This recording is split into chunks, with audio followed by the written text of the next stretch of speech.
दिन शनिवार आ तो अज आप ब्लॉग कंटिन्यू कर लगे दोबारा। तो बाकी पिछले मैं कई ब्लॉग बनाए पर बहुत वधिया नहीं बने, तो मैं उन्होंने एडिट भी नहीं करे, तो उन्होंने बिच ही मैं फिर छड्डता। इत्थे बहने थोड़ा टाइम देख सकते तुसीं, मैं बास्केटबॉल कोर्ट इत्थे बैठा। कि ये जगह मैनूं बड़ी वधिया लगती है क्योंकि इत्थे आले दुआले ग्रीनरी दी, दरख्तों की छां सब कुछ है।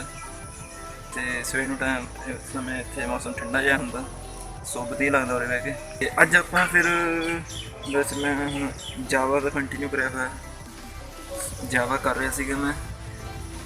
तो जावा का भी मेरा अद्धा क कोर्स हो गया, 65% हो गया मेरा कंप्लीट। पर और 7 दिनों वास्ते ट्रायल सीगा, हुण मेरा कल लास्ट दिन सीगा, खत्म हो गया।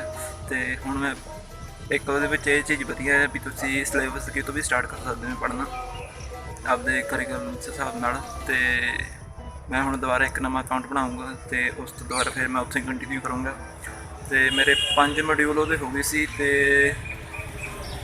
हुण आपां बाकी मॉड्यूल कंप्लीट करने हैं।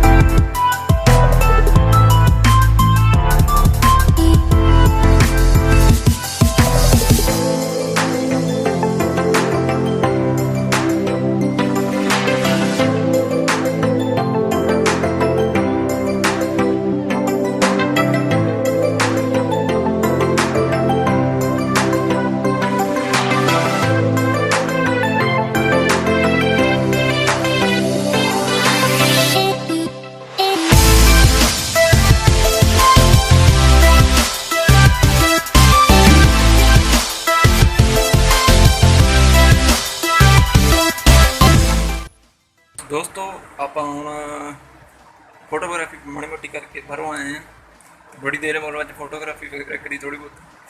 तो हुण आप करते हैं अपना कंटिन्यू काम अपने सिस्टम ते।